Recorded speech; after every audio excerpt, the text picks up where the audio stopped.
Assalamualaikum warahmatullahi wabarakatuh.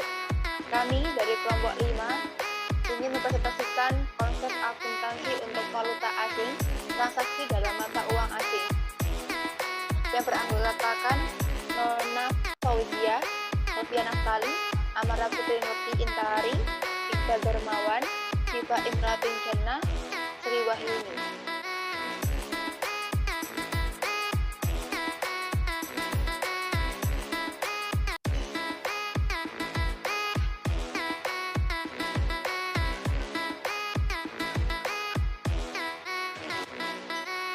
Perdagangan internasional dan transaksi dengan valuta asing.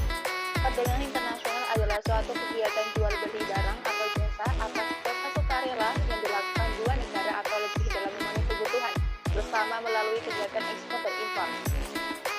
Perdagangan internasional disebabkan adanya perbedaan masing-masing negara, antara lain perbedaan jumlah penduduk dalam perbandingan luas tanah, kekayaan alam yang dimiliki, tingkat kecerdasan dan peradaban bangsanya, iklim dan keadaan alam, ilmu pengetahuan dan teknologi yang dikuasai, politik, sosial, dan budaya.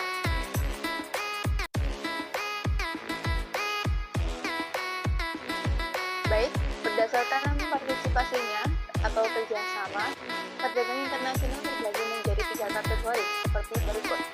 1. Perdagangan bilateral, di mana sistem perdagangan yang dilakukan oleh dua negara dengan menyepakati perjanjian dagang untuk mencapai tujuan ekonomi yang diharapkan. Kedua, perdagangan multilateral, yakni merupakan sistem perdagangan yang dilakukan oleh beberapa negara tanpa terikat batasan wilayah sehingga memiliki cakupan dagang yang lebih luas. Ketiga, perdagangan regional, yakni sistem dagang yang dilakukan beberapa negara dalam satu kawasan yang sama, sebagai contoh hubungan dagang antara anggota ASEAN.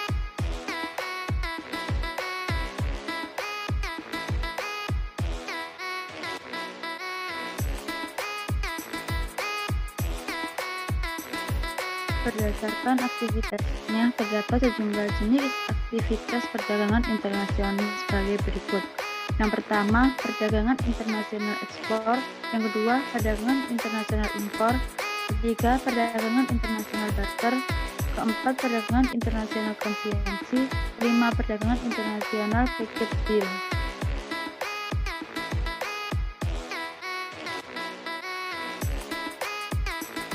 Valuta asing. Valuta asing atau forex merupakan suatu jenis perdagangan atau transaksi yang memperdagangkan mata uang suatu negara terhadap mata uang negara lainnya atau pasangan mata uang yang melibatkan pasar-pasar uang utama di dunia selama 24 jam secara berkesinambungan. Fungsi valuta asing adalah sebagai alat pembayaran dalam transaksi perdagangan internasional.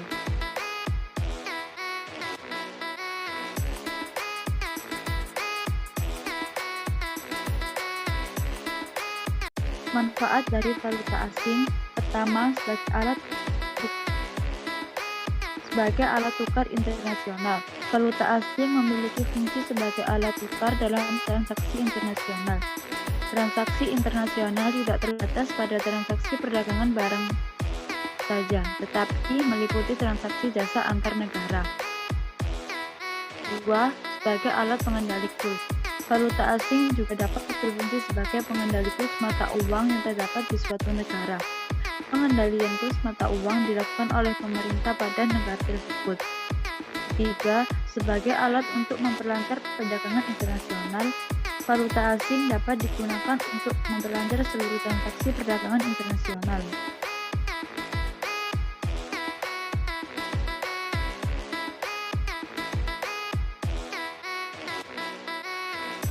Akuntansi atas transaksi dalam mata uang asing.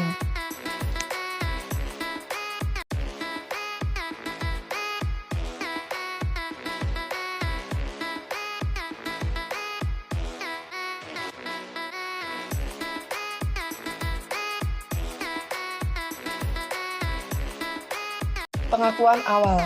Transaksi dalam mata uang asing adalah transaksi yang membutuhkan penyelesaian dalam suatu mata uang asing.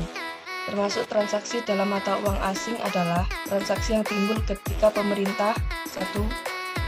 Meminjam atau meminjamkan dana dalam suatu mata uang asing. Yang kedua, membeli atau menjual barang atau jasa dengan menggunakan suatu mata uang asing. Yang ketiga, menerima hibah dalam suatu mata uang asing.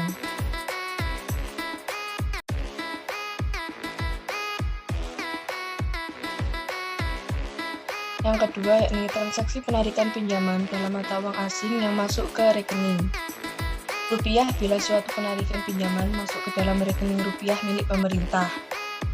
Maka, kurs yang digunakan untuk pencatatan penarikan pinjaman adalah kurs transaksi pada tanggal penarikan pinjaman tersebut.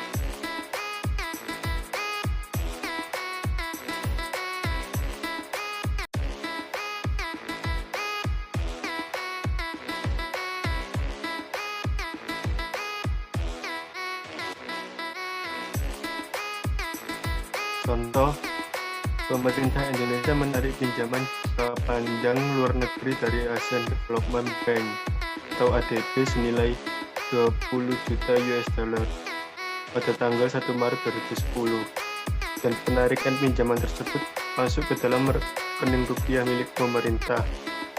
Kurs transaksi penarikan tersebut sebesar 8.900 per US dollar dan uang yang masuk ke rekening rupiah pemerintah adalah sebesar 178 triliun. Atas transaksi ini akan dijurnal sebagai berikut.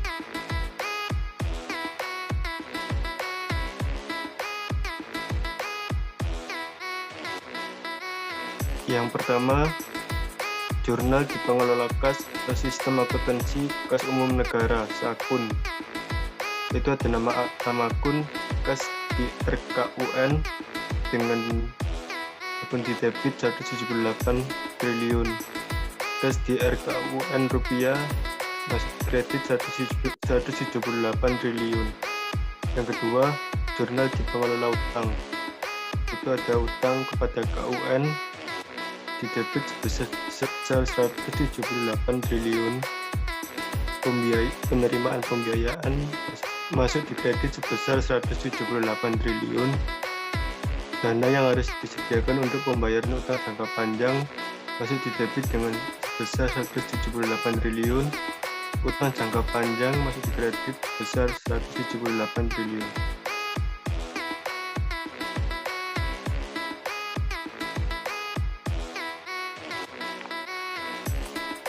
Penggunaan kurs pada transaksi belanja mata uang asing yang menghasilkan aset. Bila suatu belanja dalam mata uang asing dikeluarkan dari rekening rupiah pemerintah dan menghasilkan aset tetap, maka belanja tersebut dicatat dalam rupiah dengan menggunakan kurs transaksi. Aset tetap yang dihasilkan juga dijabarkan dalam mata uang rupiah dengan menggunakan kurs transaksi yang sama.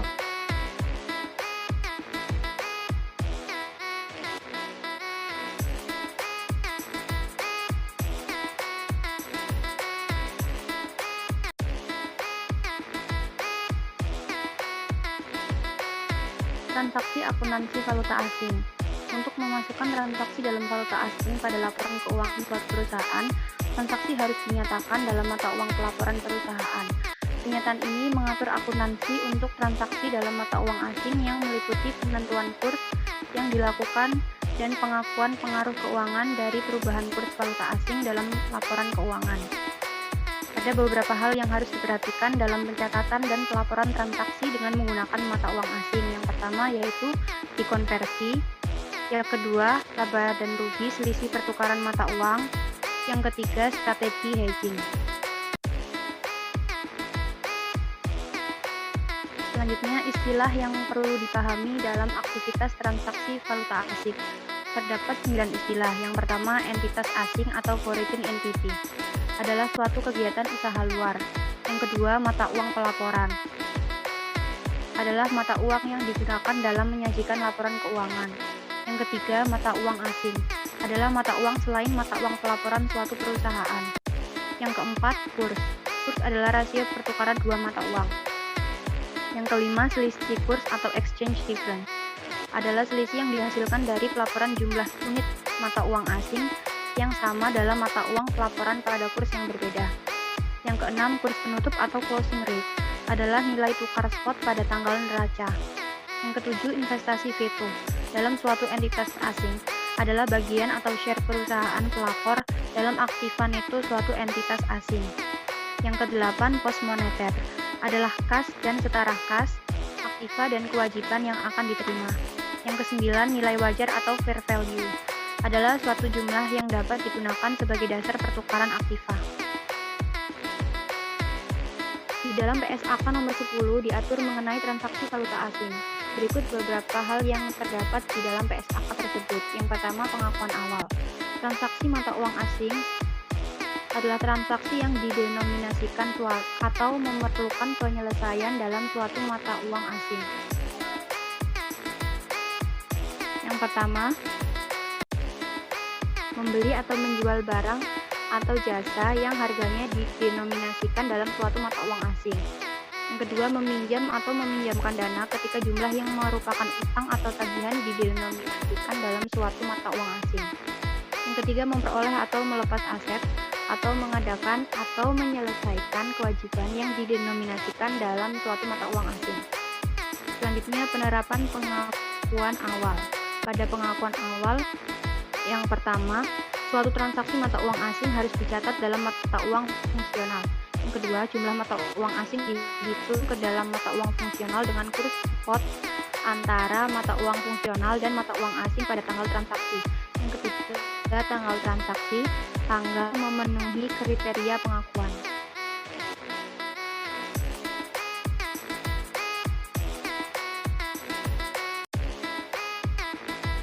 Penerapan pada tanggal pelaporan.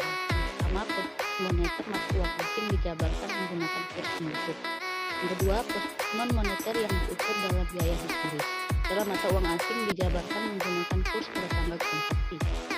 Yang ketiga, pos non moneter yang diukur pada nilai wajar. Dalam mata uang asing dijabarkan menggunakan kurs pada tanggal ketika nilai wajar ditentukan. Selanjutnya, selisih kurs. Selisih kurs yang timbul pada penyelesaian pos moneter. Pelepasan usaha luar negeri. Pada pelepasan pada suatu kegiatan usaha luar negeri, akumulatif dari selisih nilai tukar yang terkait dengan kegiatan usaha luar negeri. Dan yang terakhir, tanggal efektif dan transaksi. Pernyataan ini diterapkan untuk periode tahunan yang dimulai pada atau setelah tanggal 1 Januari 2011. Yang pertama, goodwill dan penyesuaian nilai wajar dinyatakan dalam mata uang fungsional entitas. Dua, entitas harus menerapkan paragraf 43 secara prospektif. 3. Pernyataan ini menghapus devaluasi atau depresiasi luar biasa. Dan yang terakhir, pernyataan ini diterapkan secara prospektif. Perubahan lain yang dihasilkan harus sesuai dengan persyaratan dari PSAK 45.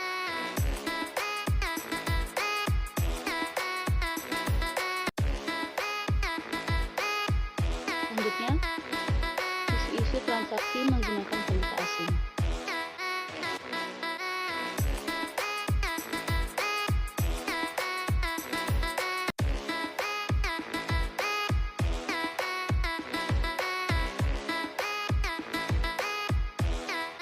Pertama, naik turunnya valuta asing dapat mengakibatkan jumlah nilai tukar mata uang mengalami perubahan. Naik turunnya harga valuta asing yang sekaligus menandai turun naiknya nilai rupiah akan sangat ditentukan oleh perimbangan kebutuhan atau permintaan dengan ketersediaan valuta asing. Yang kedua, perubahan selisih kurs. Menguatnya dolar sebagai mata uang dunia mengharuskan perusahaan atau individu lebih hati-hati dalam melakukan transaksi valuta asing. Jika transaksi bank banyak menggunakan mata uang asing, maka risiko rugi selisih kurs pasti ada. Semakin sering transaksi terjadi atau semakin besar nilai transaksinya, semakin besar pula potensi risikonya.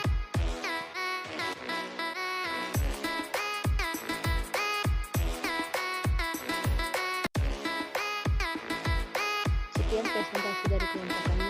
Mohon maaf apabila ada